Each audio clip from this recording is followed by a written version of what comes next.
Well, Aventura, Florida, actually, here at DigiMarCon, Florida. It's your podcast host, Ryan Brock, and I am so excited to be joined by one of today's speakers. She's a local CEO of Standout Factory. They help people with their marketing stack and finding the right AI tools to help them with automation. Anastasia Primo, thanks for joining me. So you're speaking in just a little bit here. This is probably good. Keep your energy up in time. Yeah. Tell us a little bit about what you're talking about today. Absolutely. So talking about marketing automation, specifically through AI, and how to avoid the same exact problems that we have with human teams with AI. Oh yeah, in my experience, it has been very hard to get most AI tools to do better work than like an intern. There's something Exactly. much worse than most of the interns that I've had. Yeah. Precisely. Yeah. So I think what people don't realize sometimes is that, oh, it's AI, it's so smart, and you can do whatever. And technically, yes, it can if you onboard it correctly, if you train it correctly, if you prompt it correctly. All of which are separate sciences that are not at all intuitive, which is not usually what we hear when we go into AI and hear about the power that it has. So I used to run it through the and what really made us stand out was the fact that we had an onboarding process with our clients that was so clear that we were able to diminish their launch timelines by 30% because we had that extra clarity of understanding who they are, what they stand for, how they work, what their goals are, and what the dynamics of their team is. And that reduced the back and forth that we had a lot. So, you know how in marketing you have a client, you do some work, and then you send it to the client, they'll go, yeah, I like it, but it's not there yet. And you ask, okay, like, what is wrong with it? What's missing? And they don't have the vocabulary to tell you that.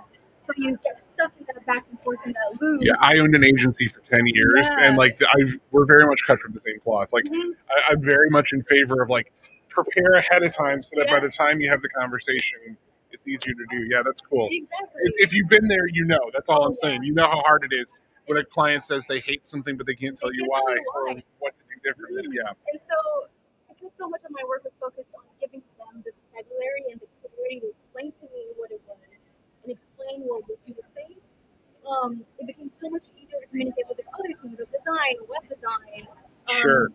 app development. All of that got so much faster because I could confidently step into their shoes and represent what they needed.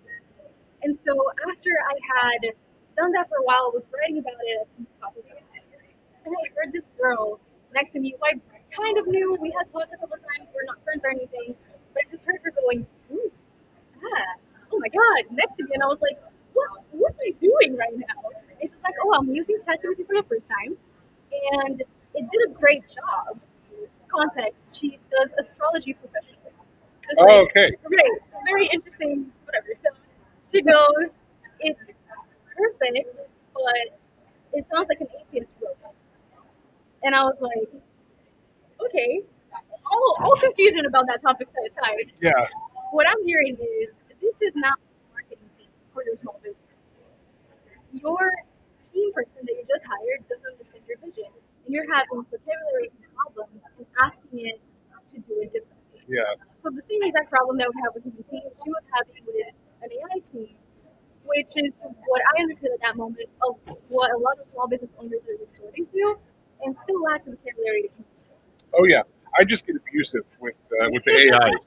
I'm very very nice to human employees. I'm very protective of my human employees, but when it's an AI, I just start talking crap. Okay, so Yeah. I understand onboarding clients. I understand onboarding team members. I understand training AIs, and I understand prompting AIs.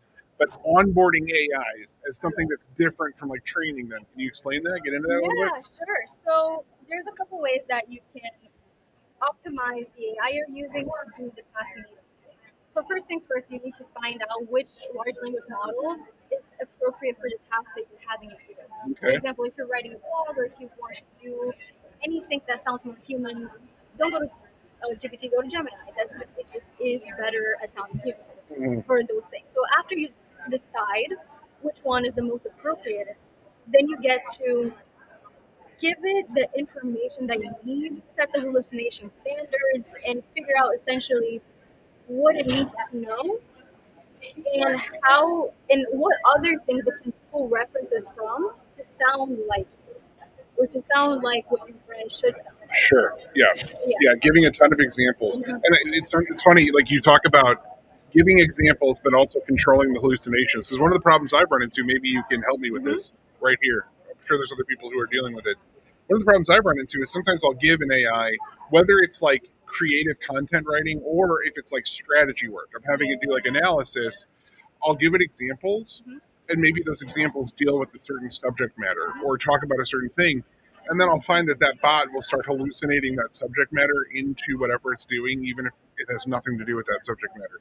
Specifically, in this case, I used content about SOC 2 cybersecurity compliance. Okay. And then, like, it would start grading other pieces of content about, I don't know, running shoes and saying it doesn't have enough authority about SOC 2 Yeah. compliance in it. Yeah. So Sounds about right.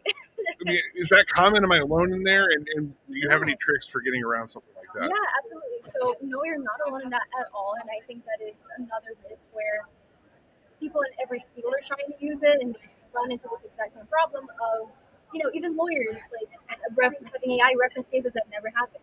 So this is a very, very common issue, and it comes down to, at this point, honestly, a pretty simple solution where you go on, specifically for GPT at least, you go through the user settings, and you can set that hallucination to zero, and you can also remind it as a prompt to have hallucination always at zero. So, okay, the obvious question is why isn't hallucination always at zero? That's a great question, and I think that's a little bit more technical than my approach to working with All AI. right, we're going to get to the bottom of this, though. Yeah, I yeah. feel like I need to know why they're like, hey, here's this thing this does wrong, and a setting for you to tell it not to. It's like, why can't you just Yeah. not have it do that from the start? That's hilarious. hmm Okay, what is the craziest project you've worked on? Ooh, craziest project I've worked on.